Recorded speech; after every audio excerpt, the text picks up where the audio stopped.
Thank you, everyone, for coming. I think we'll wait a couple of minutes and then start on our Ask Me Anything.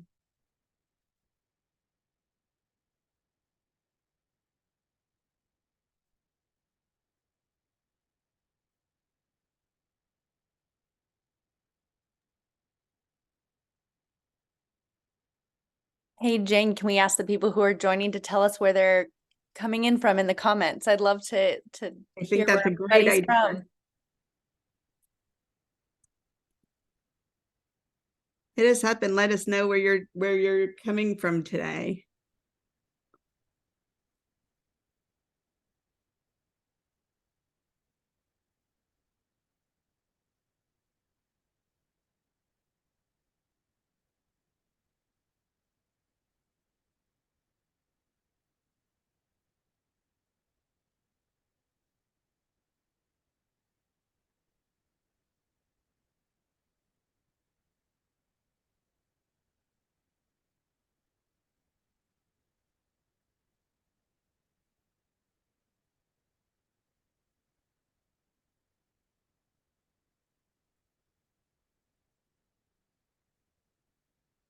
I'm calling in from San Francisco. Jane is in New Jersey, so we're split in the US right now. And Coast to Julie's coast. in the UK. Let's see, Sophie's calling in from New York. Jane, how's the weather in New York today? Is it cold? Are you feeling winter? We are finally in winter here, right in time for Thanksgiving. We definitely have that turn of season.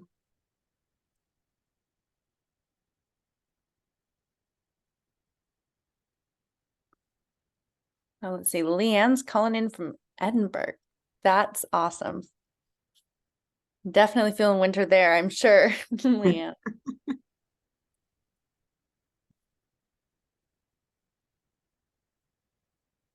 Yes, very wet.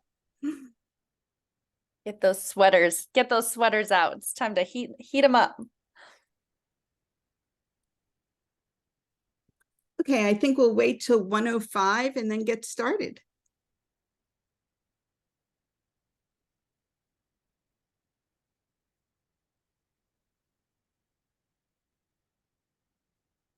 How is it in San Francisco? You know, I live just south of the city in a little fog pocket. I was going to say always fog is foggy and cold where I live here in San Francisco, but I can drive about 15 minutes to Palo Alto, and there it's always sunny and hot year round. So microclimates everywhere. I'm a sunshine person, so I was a little bit worried about moving here, but you know what? I've loved it. I'm embracing the cozy life right now.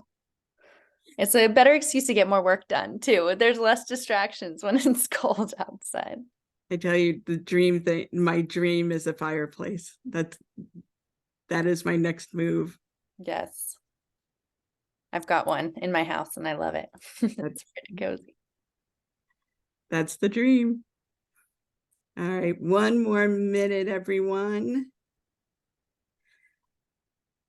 Is anyone in London for the AMEC Awards?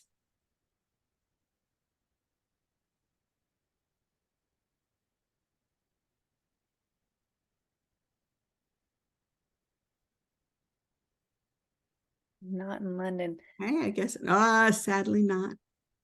Me either, Leanne. I wish I was. Next year. Next year. Okay. I think we'll get started. Thank you, everyone. Hey, Todd. Thank you, everyone, for coming today. We're here for the Ask Me Anything on the state of measurement for short form video.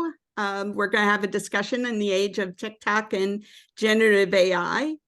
We're thanking AMEC, which it is measurement month here in November. AMEC is hosting us today, so we are very thankful in this week of Thanksgiving. So for those of us, and I know that Chelsea and I may have a couple of different audiences and may not know about AMEC. So we did want to kind of, for a moment, talk a little bit about who AMEC is And they are the International Association of Measurement and Evaluation of Communication. They are the largest media intelligence and insights professional body. And they operate internationally. They have working groups in different countries. They focus on new initiatives and have really vibrant chapters in Asia Pacific, Europe, Latin America, the Middle East, Africa, and North America. And I hope everyone really considers joining AMEC, whether you're a brand or whether you're an insights professional. And if you'd like to consider getting involved, get in touch with us and we will point you in the right direction and the right person to get information from. So a little bit about who we are for Conversion. We are in our DNA an AI-powered NLP company. We built our first AI-powered NLP model in 2008, and our mission is to apply that NLP to unruly, unstructured conversation data in order to more rapidly and scalably extract business-relevant insights and predictions about business outcomes. So in short, we take you from unstructured conversations to smarter business decisions through the power of our leading AI-powered NLP technology and solutions. So Chelsea? Yeah. Hey guys, I'm the founder and CEO of Viral Moment. Viral Moment is an AI sidekick for social video insights, research, and strategy. A few years ago, we realized video was taking over the internet. It's where we had our most important social conversations that were influencing buyer behavior, beliefs, decisions, but there was no way to measure video. Like, sure, I could count engagement around a video, but until Viral Moment, there was no way to see inside videos. So we've created a really cool computer vision powered AI that actually can understand what's going on inside a single video, or if you want to scale that across millions of videos, you really get to understand the conversation. So excited to share all of that with you today. So let's introduce ourselves. So I'm Jane Quigley. I'm the Conversion CEO, and I've worked for the last 20 years for digital marketing companies such as Digital Grit and Zeta Interactive before moving to Joseph Jaffe's Crayon, which was the first social media consultancy, where Conversion was the first social media agency, and a company called Powered before I came to Conversion 10 years ago now as the chief client officer, and I lead all client engagements. And on my end, I've been working in tech for the last decade plus, and my last job before starting Viral Moment, I was working for the Department of Defense and the Department of State, a couple different government groups, helping them find technology to understand what people say online. So groups like the CIA would want to know, what do people think about the price of bread in Afghanistan? Or what do people in Alabama think about the Pfizer vaccine? And I would go find the technologies that they could use to meet their use cases. But I realized there was nothing that could manage video. So that's what found me here, founding Viral Moment. I love that about you. All right, so a little context about today. And I want to start by saying I'm completely Gen X. You know, Chelsea and I've talked about this. Like, I remember 411. I remember phone books. I remember when I was in college and Google started and when social started, and all of a sudden people were saying that there were more searches on Twitter than there were on Google in 1 month. And you know, all of a sudden, you know, this weekend when people started talking about that incredible stat of 1 billion TikTok videos are consumed every hour. I mean, that's an incredible stat. So I was trying to really think about, in this season of strategic planning, how does social video, how do people wrap their arms around social video, and how does it fit in? And then let's start there, because then we should be thinking about, in terms of social, where do we think about in terms of measurement and what's available?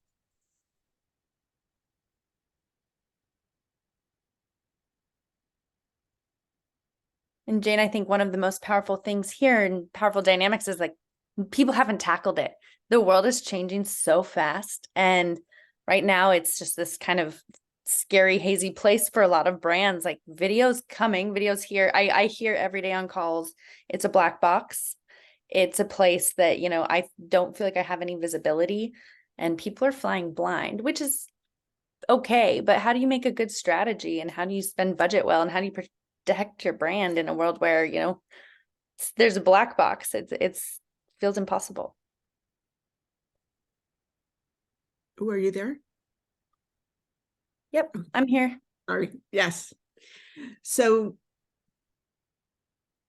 but we know that social video data is available, right? And you have, but how do, in that 1 billion that people are consuming every month, right, or every hour, how can brands kind of get their mind around how they can, through your technology or even just sift through to find what's important, not even what's trending, but what's important for their brand to be able to kind of measure in terms of what's impactful? Yes. Oh, starting off with my favorite question, Jane. So like, let me zoom out for just a second and talk about a couple stats. And like, let's get our arms around how big video is. Yes. So every single day right now, I've got it written down here, 114,077 years of social video are consumed. So people are watching just an incredible amount, like the volumes are massive. Daily, that's 1.16 billion hours of social video are being watched daily. So let's just like the sheer volume of the amount of content that is being created every day is there's no way you can stay on top of it with a group of humans, and even a group of tools that's just looking at the captions and hashtags, because you can't see the really powerful stuff happening inside the video. So first dynamic to just be aware of is it's massive, sheer size. Second dynamic that's really powerful is these algorithms. These algorithms are good. I don't know who here actually spends time personally on a TikTok or a YouTube Shorts or a platform like that. I tend to be an Instagram Reels person myself. The algorithm's fun. When I'm watching, when I'm watching content, I'm seeing something that's really relevant to me and aligned with my interests. And you know what? When Todd logs onto these platforms, he's seeing something really relevant to him. And Jane, you're seeing something really relevant to you. And Sophie in New York, you're seeing something relevant to you. That's awesome. But as marketers, as measurers, as leaders, and having to understand it all, like the algorithm fog is insane. So, as a human, if I'm going through and I'm watching videos, I'm seeing something tailored to myself. So the dynamic here, and how do brands, back to your question, how do brands see what's relevant to them? How do they know what matters through all this? That's where using computer vision to actually watch millions of videos about a certain topic matters. So like with our technology, we could go in and say, hey, I want to watch every back to school video. Let's go. Tell our little computer robot to watch all the back to school videos. And now I can start to say, here's the ones where Walmart shows up. Here's the one where we see Target showing up. And in the videos that Target shows up, we're also seeing this type of language, these types of products, etc. So like you can't do it without AI. It's so important. Oh, I think we had Alex from my team just joined. Alex, sorry, I think you're on my link. You can drop and just join join from the webinar on your own. That's okay. It was a cameo appearance. There we go. So let me kind of maybe come from this from a different way.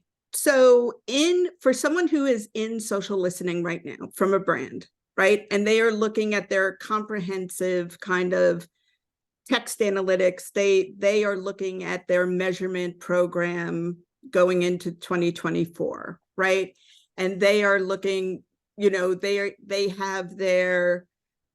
have one of their platforms like Brandwatch or Meltwater or a Talkwalker, and they're supplementing it with a number of, they're supplementing it with maybe some other data sets, including yours or And then, some NLP models, including, like trust and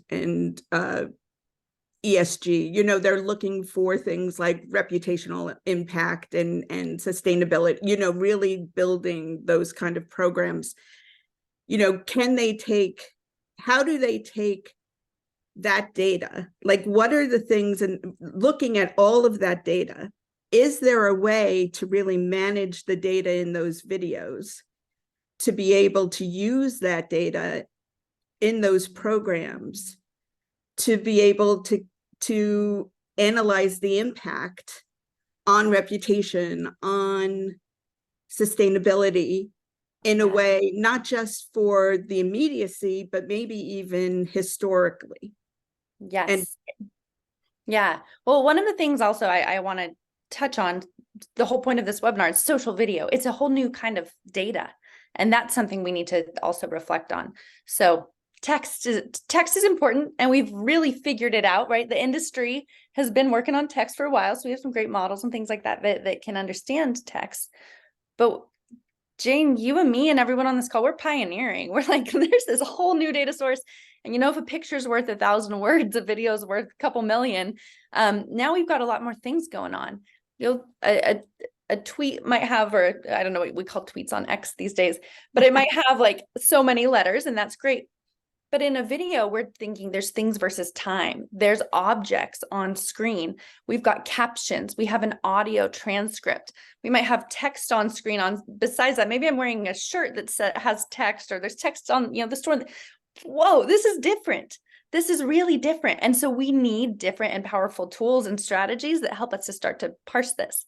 And I think this is like one of the funnest things about doing what we do. I'm so energized because we're creating it. We're figuring out, how do brands do things like understand risk, understand, reputation problems, understand sentiment and customer satisfaction within a video. So where we start, the step one is just to see it all. Like, visibility is the first thing that we can do. And with that, it's just literally like what we do. We watch the videos with computer vision, and we capture the transcript, and we capture, maybe it's a video, there's a products on screen being shown. So maybe I'm using my Maybelline eyeliner, or maybe I'm drinking my Keurig coffee and I've got, products I'm using. So starting to capture text on screen, but then think of all the other rich dimensions in the data. Like maybe it's a 15-second video, and at the beginning, when I'm talking about using my Keurig K-cup, I mentioned how happy I am. But then towards the end of the video, I'm talking about, I break my mug and I'm upset, and I talk about being upset. Like now we have this dimensionality of time. So like, just back to like how complex, but how fun and interesting this is. We have to start to correlate like what's happening at what times, what's visual, what's said. It's all happening. It's, again, think of a tweet. Okay, I get this much meaning out of it. Videos are so rich with so much data, but this is where like we're privileged to live in this world where AI is as good as it is. Like that's how we're starting to tackle it. But it's new stuff. It's hard stuff. And it's like a whole new world that like the people in this call and at AMEC and Conversion and you and me, Viral Moment, we have to figure it out. It's different. One thing I will tell you, just by starting to aggregate like things, we're learning a lot. So if I want to look at, employees where Walmart employees are in stores and sharing things, just by being able to lump all that data together, use our computer vision to watch it and start teasing these things out, I do start to see really important trends and patterns. And then one other dynamic of video is it goes viral. Like one video might get 10 million views. So also being able to segment out and understand those outliers that are just getting so much attention, really powerful part of the puzzle. So that's really interesting. And I loved what you just said about being able to kind of like, not just looking at the things, but being able to kind of grab all of these kind of multi-signals and being able to kind of like download them. And they're kind of like multi-targeted sentiment and multi-targeted, and being able to kind of use that all as part of, as part of kind of like an aggregated sentiment or aggregated, within our text analytics. I think that is just as part of a cohesive program where you're applying all of the same measures, so everything is consistent, is so important across many, especially if you're talking about a global marketing program. You need consistent measurement across all of your different markets, across all of your different systems. So I think that is so interesting. Let's talk about and one of the other things that I thought was really interesting is the difference between kind of the video transcripts or the audio transcripts and the object or the in video transcript, so to speak, right? The in-text video. Because what I've seen from my own kind of research is that they could be vastly different. And a lot of that has to do with regulations, right? About what they can say on TikTok and what they can't say. But that could lead to very different sentiment, that could lead to very different kind of like impact on the way that things are hitting, or it's a really interesting way of viewing a video. Yeah. Well, and you have to think user behavior is different, right? If I'm putting out a text post on a text platform, I'll be very descriptive. I'll say, I love, Snickers candy bars. But if I'm in a video, maybe I'm eating my Snickers, I say, hey, I love this. And I don't explicitly mention it in the audio transcript. And I don't explicitly mention it. It's just the way that users work. So there's one dynamic already, right? It's different. User behavior is different. We also see algo speak, we call it. Like instead of saying, certain words that might be banned by a platform, Yes. maybe instead of saying like SEX, I say SEGGS, because I don't want to be censored. So Right. lots of like emoji usage or different algo speak words. So that's absolutely a dynamic. One of my favorite parts of our tool is that like we can start to bubble up, like, is there new algo speak emerging in a certain conversation? So that's always fun. And then you can track it. How often are people talking about this with this language? So you just have to really remember, like at the end of the day, it all comes back to users, how users behave, what they're doing. And video is different. Like as a user of video, like I behave differently when I create a video than when I create a tweet. I need to figure out the word for a tweet, an X. I think in general, we as an industry need to figure that out. What's interesting about that is if companies are training their models or already have models that they're using for that consistent measurement I keep talking about, they need to keep that in mind and train their models on this agro-speak, on this, and be thinking about those two different inputs, because those are two vastly different inputs. I notice on kind of those Walmart skits is that they are almost two very different they're very different scripts of the videos, and they could have very different POVs almost. So it's really interesting when you see that, and you have to keep in mind, they could have very different POVs, and you have to be very careful when you're reporting that on, they may not be, they have to be weighted almost, I think, differently. I think you really have to take that into consideration. Yeah. And I think that's something like we're still studying and figuring it out too. Like what happens when there's different data sources within the videos don't quite line up? What do you take? And I think that's one that we haven't cracked yet. So no.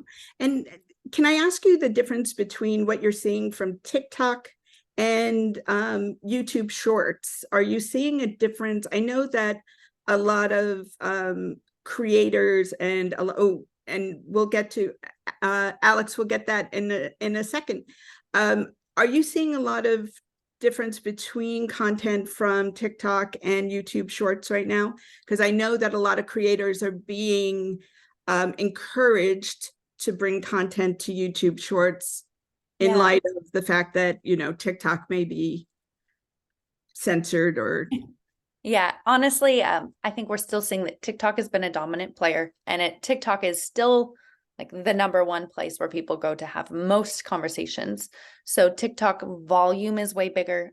TikTok we tend to see a lot of trends starting on TikTok or conversations starting on TikTok, and then they move over. If it starts on TikTok, it'll be on Instagram, and in a week they call it. I'm embarrassed because I'm an Instagram person. Instagrammers, because they're a little bit out of touch with the core of culture, which is starting at TikTok. And we see that also things are spreading from TikTok to YouTube Shorts a little bit later. We are also seeing TikTok has shoppable video now. And that dynamic hasn't changed the platform, but there's just a whole additional body of content around shopping and commerce that we're not seeing obviously quite yet on the other platforms. Instagram has a heavy commerce element where YouTube Shorts doesn't yet, but videos aren't shoppable right now in Instagram. So a couple different things. The other dynamic I would say that kind of is a little bit different is lives. TikTok live is very popular, where we do see a little bit of live on Instagram and YouTube, but it's really happening mostly on TikTok. So each platform has a little bit of a different flavor. But at the end of the day, I think across demographics, I was surprised at how many people are jumping onto TikTok. At first, people positioned it as a young person's platform, but we're seeing that behavior changing pretty rapidly too.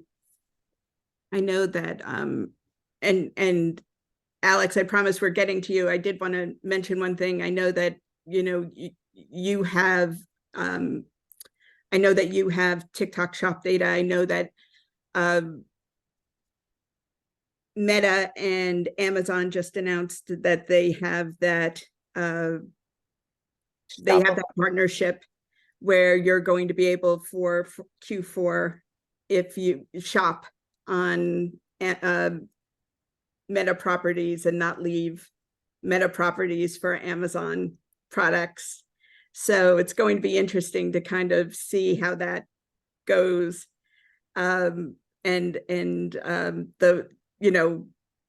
see how that goes for the fourth quarter. I think we are seeing a new era of internet commerce, and specifically social commerce, social media commerce. I think the first couple of months of real TikTok shop has been incredible, which I think you and I have talked about. I think the e.l.f. specifically launch of the lip oils have been phenomenal in terms of a brand launch. Mm-hmm. What do you see in terms of, for Q4 in light of, of the commerce and shopping? Where do you see this going for Q4? Yeah, so absolutely. I think one of the powerful things about video is that it's just eating up the text-based internet. So it used to be, at first it was like social media was where we went to network with our friends. And then with TikTok, so it became sort of a place where we spend our attention and we get entertained. And now it's becoming the place where we buy things and discover things. I mean, heck, SEO, and we're seeing a lot of stats about Gen Z.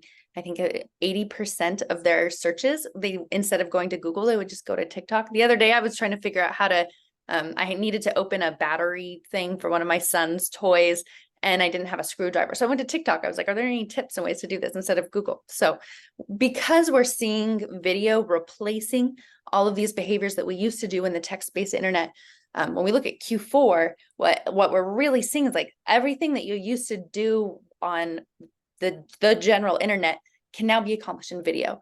I want to discover a gift to get to my sister for Christmas. I need to discover a dress to wear to a function.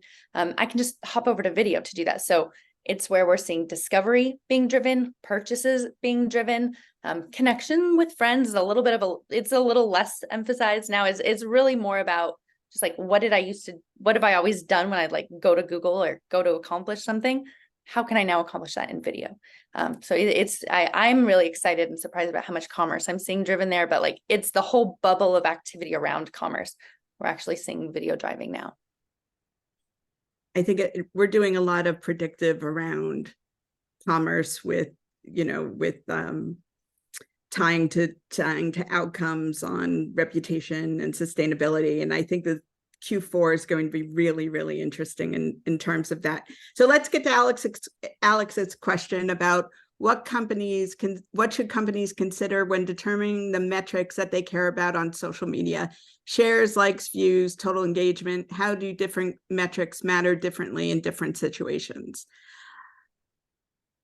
I'm going to let you take the first stab of it, and then I will definitely take a stab. Okay.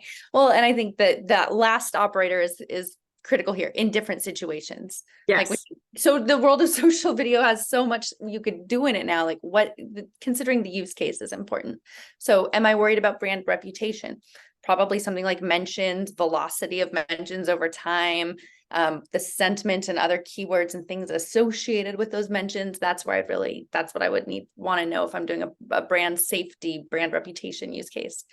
Maybe if I'm doing a use case just to find influencers, I'd probably look at influencers who are organically already talking about the conversation that I'm looking at. I would want to understand for each of them, what's their engagement rate? How many followers do they have? Like, what are other topics that they talk about? So it absolutely depends on like, what are we trying to accomplish? I'd say like the big key metrics that you'd expect and that you listed there are super important, Alex.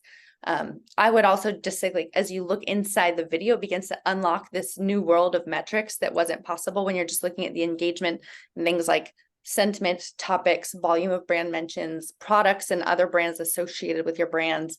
You can begin to crack open your brand's share of voice in new, interesting ways. So like, maybe I want to look at makeup and everyone putting on makeup and start to understand what is my brand's share of voice in the makeup products conversation for Get Ready With Me videos. All that's now possible. So really like fun consideration and a fun time to start to like put together and explore like what are the metrics that matter for the specific use case I need to accomplish. Jane, what are your thoughts? Yeah, and Alex, what I believe is that, and again, I'm always about consistency and making sure that I'm a big believer of bringing in that measure into your other, making sure that I think Reddit, it's going to be a really strong comparison to making sure that it aligns with all of your other metrics and making, I think, sentiment, share of voice, I think trust will be a big one. I think if you're looking, you could also look at, if you're looking at building a bigger program and taking a look at the impact on reputation, taking a look at different attributes such as, the impact on sustainability, not just trust, but ESG, different attributes that are important. And you could do that through, as Chelsea was talking about, topic modeling and what are the important, topics and attributes that are important to the brand. I think it'll be really important to find those unknown unknowns that are really important to your audience. Alex, did that help? Well, let us know.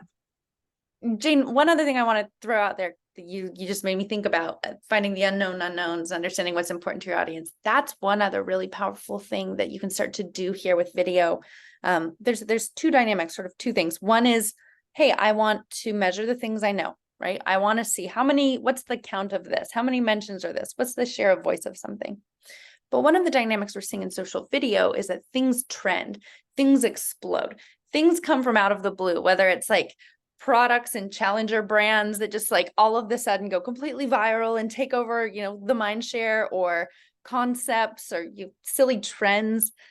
Next thing we know, everyone's eating Tide Pods or like whatever the thing is. Yeah, there's this crazy dynamic where all of culture like fixates on something and it blows up. I think that's part of just the fun value of social used to be all about your network, but now social is just about who else is interested in the same things as I am. So because we're seeing this dynamic and things can just blow up, it's more important than ever to be able to understand the things you don't know and to be able to measure the things you're unaware of. So we really care a lot and talk about emergence. So I might want to, watch all of the videos and every day go listen in on the beauty conversation. What are people saying in beauty today? Every single day we listen. And by doing that, we start to see what's emerging that I didn't know about. I've got the things I know I measure every day, but what's coming and what's bubbling up and popping that I was unaware of. And so that's a really fun thing, being able to look at what's emerging, what's trending, maybe generally or specific to my brand or my category, is another really powerful thing that as you're building your social video strategy for next year, if you're not looking at what's emerging and what's trending, you're missing a big piece of the consumer experience. You're not seeing what your customers care about. And that brands need to be very, very aware of.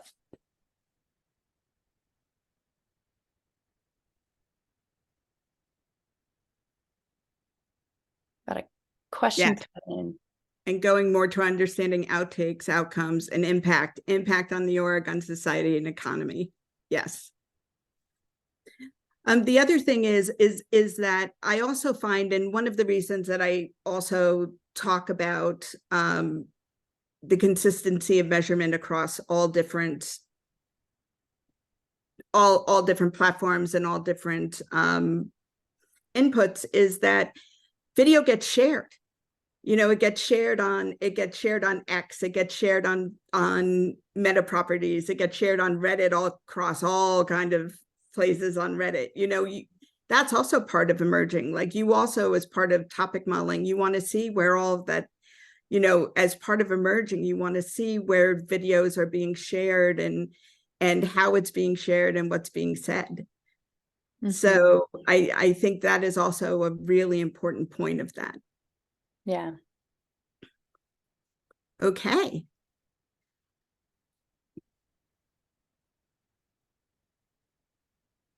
How should companies be preparing now for the future of social video? How could they dip their toe into things like shoppable video? So Alex, is that creating shoppable video? Or is that, in terms of preparing for the future of social video, Chelsea, I'm gonna throw that to you. Yeah. How do you see the brands who are successful right now? Yeah. What are their best practices? Yeah. So I think the very first step, if a brand is already on social video or trying to make sure that they're playing appropriately in social video or ready to launch more, is to understand what's out there and to create a strategy that's based on, understanding what resonates, what pops, what works on these platforms and channels. So step one is always just to survey. Like, before you cannonball into the deep end, know what's in the deep end. So that we always start with an industry survey. So maybe awareness is key. If you're in a beauty brand, you should really, really know what's authentic, what do users love, what do they talk about, what type of videos do they do. So surveying your space, always step one. And I think one of the big steps too, the second steps, there's sort of a dynamic where sometimes we see brands giving their users the microphone, and sometimes we see brands holding the microphone. So we've got brands like Duolingo, or Drumstick is a fun one. We just see Ryanair. There's some brands who are so playful and fun, who are really just like having a ball, like going for it on the platform. And if that fits your brand voice, we say, like, it's working for a lot of brands. But other brands want to give their users the microphone. Whether it's you hiring a bunch of influencers and having a powerful creator strategy around your brand, or we see organic things like McDonald's. Just, if you guys haven't seen the Grimace shake trend, it is hilarious and wild. So people would go this summer, drink a Grimace happy birthday shake from McDonald's, and then they would pretend to be convulsing, and they would be on the ground with the lights flickering. Crazy things were happening when users drank the Grimace shake. We saw over 3 billion views of videos to Grimace shake videos, and McDonald's actually had a 15% lift in revenue during the time that went off. So this was meaningful and impactful. So there's, like, if you choose to have a strategy where you're giving users the microphone, which we love to see, you got to be able to measure it. You got to be able to understand, like, what are users doing with your brand? Like, what are users doing with your products? How is that manifesting? How is it growing? So being able to really carefully analyze that. So at the end of the day, and I'm biased because I'm a measurement person, but just to have a great strategy, to understand the future of these platforms, to know how to enter them effectively and efficiently, or even just to understand your consumer experience as it's showing on these platforms, you got to be able to measure it. You got to be able to see it. And that way you can have a really powerful creative strategy. And I will say, and Chelsea, maybe you can kind of keep me honest here, but I always like to bring in, ELF Cosmetics, which has a very robust social strategy, well-rounded social strategy in terms of social advertising, and they're on all the different platforms. And they had launched, I talk about how they launched their lip oils in Ulta, and they had done a lot of different creator focused launch of their product, of the lip oils. And then a week later they launched with ads, and then in the TikTok shop for $2 less, with a full, with a lot of different stock, where they were less, they had sold out of a lot of colors in Ulta, and all of a sudden they had stock in $2 less in the TikTok shop. And it was, every other ad you saw, if you were a beauty person, was that e.l.f. It's still happening. And it was an amazing, amazing launch. Yeah. So you have to know I think building up to it, knowing your audience, knowing what their hearts are, the dupes, and being able to go for that, and is going to be a big deal.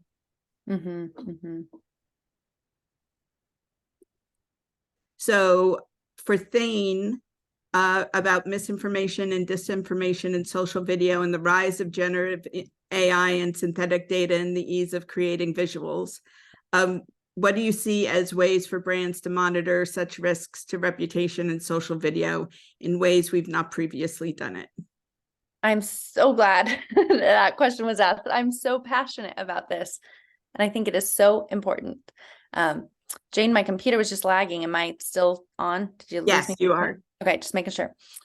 So yes, holy cow, holy smokes, we are in a powerful and crazy time. Like, let's just, again, let's take a step back and just look at the world and the state of the world.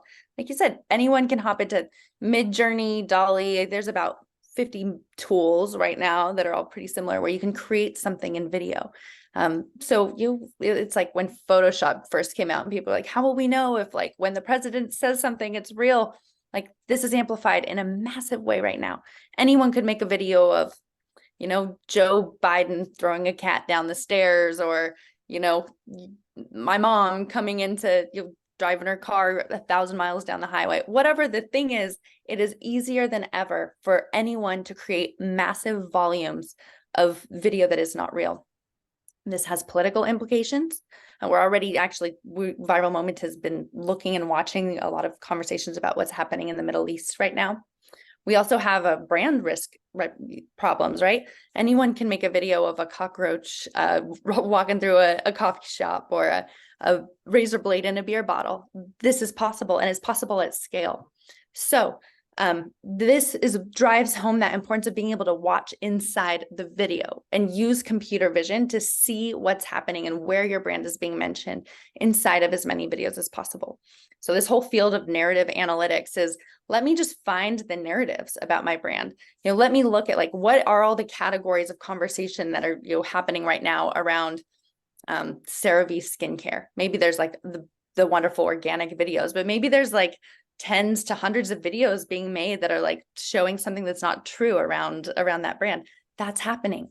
So with us, what we do, we'll first off gather every video that mentions a brand, and we'll start to tease out what are some of the topics that are happening in here. So maybe, around a certain beer brand, we're seeing a lot of razor blade videos because people are starting to make fake videos about razor blades in the beer. And I don't know why I'm hooked on that example. I keep using it. It is more powerful than ever to be able to watch all of that content with computer vision, aggregate it. And then with our tool, we start to send alerts and notifications just so that you can know. It's like, again, level one is just awareness. I think that's where we are in the maturity curve here. Like, let's just be aware of what's happening and then start to segment those conversations so that you can track them, see if they're growing, understand what are the pieces of that conversation, and respond. We did find a bot network on TikTok in video that had some political implications probably about 4 months ago, sometime this summer. It had like Trump and Obama and Biden all saying things in videos, and it was fake. And we were seeing lots of accounts posting a lot of the similar pattern of video. So it's here, it's arrived. And we are bracing ourselves for the election year next year as well. So MJ, I am going to let Chelsea talk about this, but I do want to talk about this first. The question is, can you determine whether something is a trend and worth pouring marketing dollars into, or just a fad and not worth the time or energy?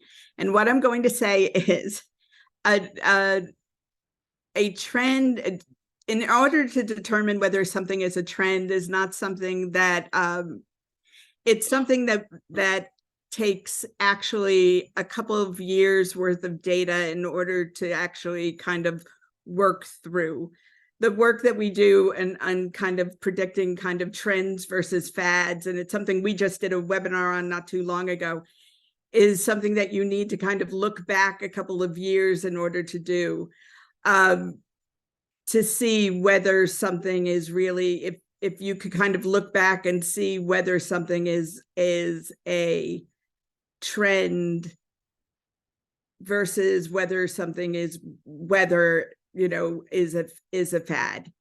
And it's not something that can be done with just even just a year's worth of data. But Chelsea, why don't you talk to that? Yeah, we break down the anatomy of a trend. I always think about like, what are the elements of a trend that can help me understand what's the longevity and what's the content type. So first thing you've got to identify is like, is this an audio trend? Is it just a video? Like, first off, trend is not always well defined in our world, and I think needs stronger definition. So we consider 3 types of trends. A video can trend, or a thing can trend, right? This video just got a million views. That video is trending.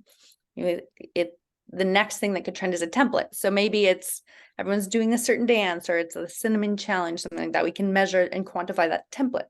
And then the third thing is a topic. So that's like the Olympics, or tensions with China, or something that's like a lot bigger and might have a lot of like subtopics and videos. So first thing you got to do is figure out like, what am I actually trying to measure and trying to understand? Is it a thing? Is it a template? Or is it a topic? And then what we do is we break that down, and you can say, how big is it? How fast is it growing day over day? Like, what's the rate of growth? And you can then it gets very easy. You just plot it over time, and you say, okay, is this something that's plateaued? Is it still growing? Is it evolving into something else?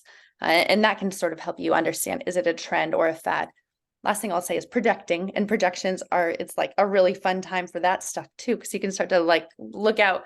Hey, if we look 3 weeks out, 6 weeks out, based on the historical data, do we expect this thing to stick around? That's like one of the most fun parts of the job. So when we do it, we're looking at like ingredients, or if we're looking at products, or like even like a brand, you know, if we're breaking down something like, you know, collagen or something to do with that, and then taking a look back over 2 years and whether, you know, collagen was going to be a hit over the pandemic, and how did that grow, and, you know, whether that was going to be, you know, whether that was going to be hit, or green tea, and whether that plateaued, or whether that, you know, became kind of whether that kind of went down. And that's I think taking a look at that over 2 years and being able to see whether that actually trended, or whether that actually just was a fad, is really important. Cool. We have about 10 more minutes. Are there any other questions, or else? I've got a question for you, Jane. Sure. I'm interested in just like, as brands, like one of the big things that we're planning for next year, 2024 is coming. As brands and agencies start to put together their strategies, like we got to figure out like, how are we going to think about social video? And one of the things I keep telling all of our clients, if you're not, the worst thing you can do is not think about it and not be looking at it and measuring it. You need a plan, and the plan needs to look a little bit different than your text-based media plans have in the past.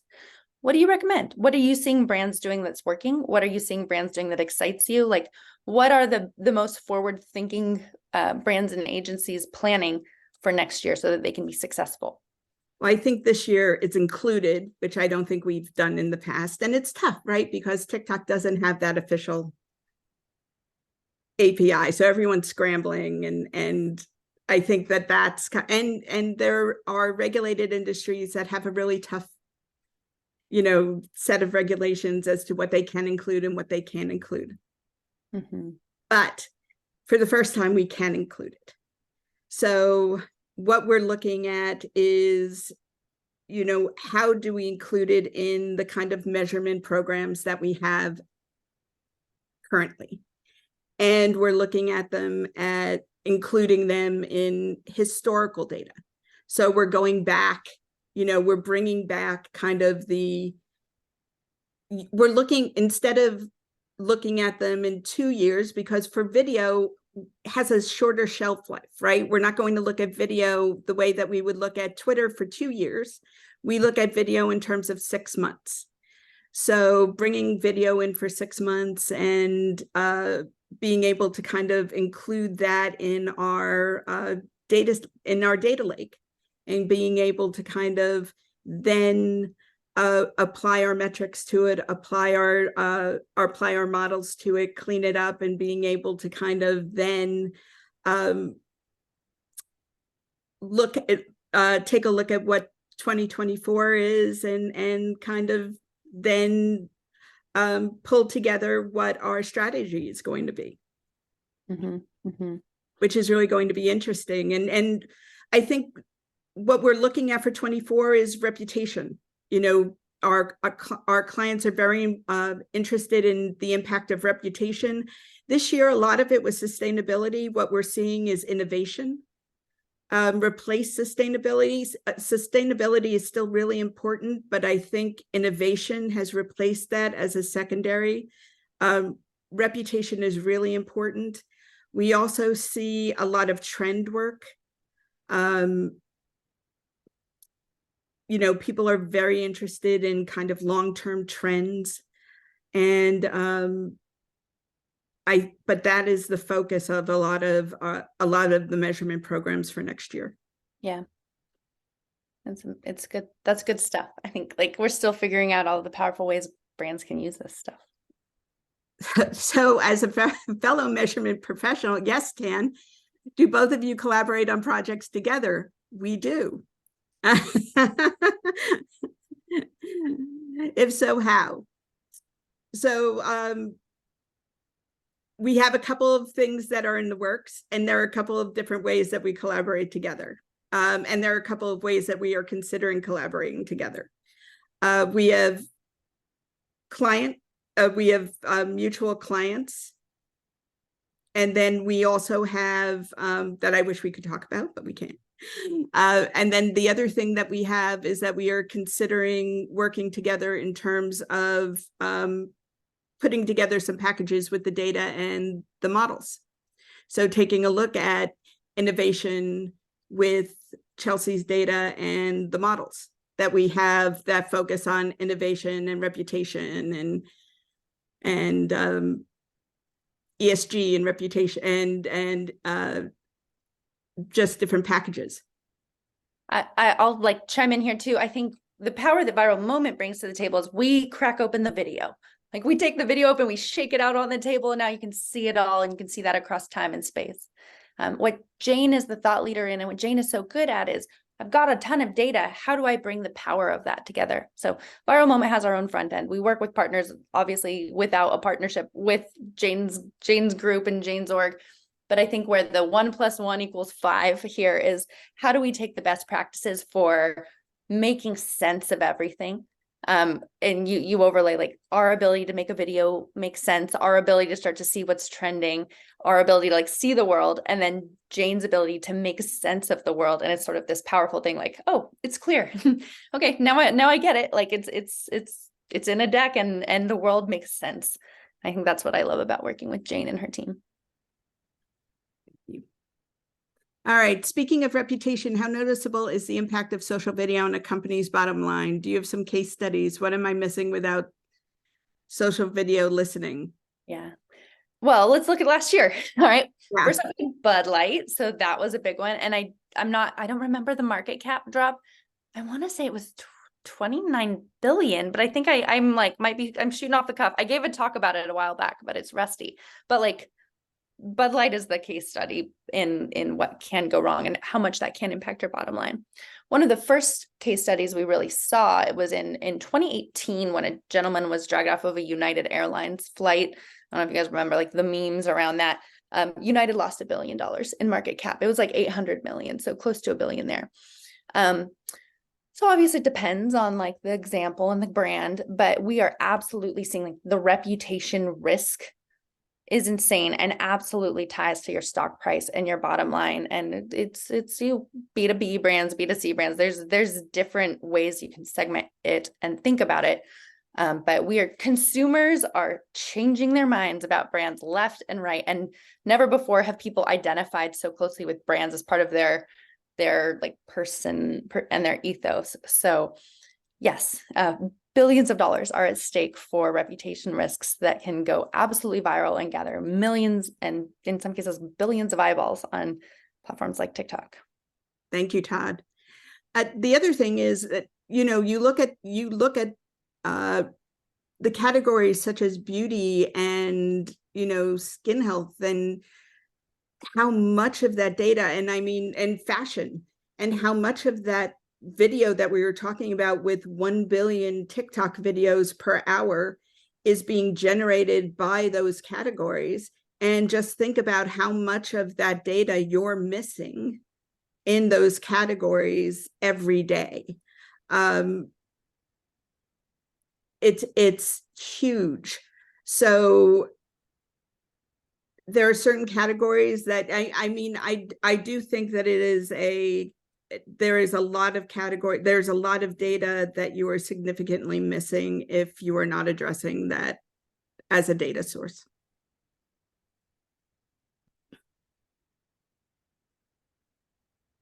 All right, I think we have time for one more question.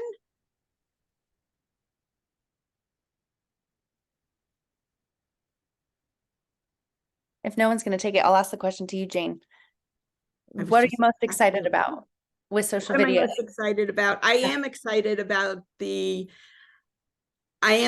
about using social video next year in our programs. I do feel like the insights that we are going to generate are going to be so rich next year because they're so immediate. And I think that they're also kind of multifaceted. And we're going to be able to generate just really immediately actionable and impactful insights from that data, that also just from all the, that enrich the entire data set. Yeah. And with our models, I just think that we're going to be able to bring so much more to our clients in terms of actionability that I'm just so excited about what we're going to deliver in 2024. Yeah, I love that. I'm excited for everyone to start waking up and seeing how important video is. The market knows it, your consumers know it, but now we're seeing, I've been hammering video for 3 years now, and I'm just starting to see like big brands being like, oh, whoa, this is different and I need to change everything. So we're watching like the agencies and the brands who really get it win. Whether it's agencies making a lot more money, offering a lot more services, helping brands navigate this world, or the brands that are navigating it really well are being made kingmakers. This is a kingmaker. So I'm so excited for more and more people to jump on board and start to go, oh, this matters. This matters a lot, and I need to do things differently. So thank you, Jane, for helping people do it differently. I love working with you as the thought leader who's sort of pushing the whole industry forward. It's been a pleasure. Well, I always enjoy talking to you because I always come away really excited about kind of in a new direction and ways to think differently.